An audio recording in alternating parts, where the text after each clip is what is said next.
په ډیرانونو ګرځم او کاغذونه ټولوم په ډیرانونو ګرځم او کاغذونه ټولوم خو خپل اختیار لرمه خان ته دې ووایه چې زه چاته لاس نه نیوم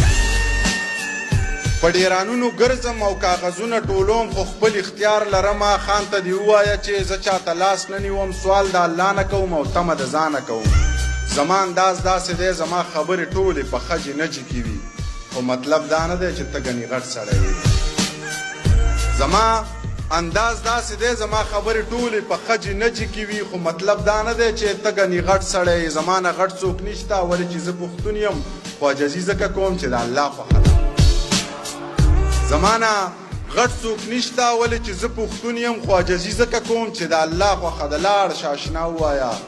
رښتیا رښتیا ووایه او ښه برمله ووایه خان ته دې بیا ووایه منیر پاگل سړی دی د چا پروا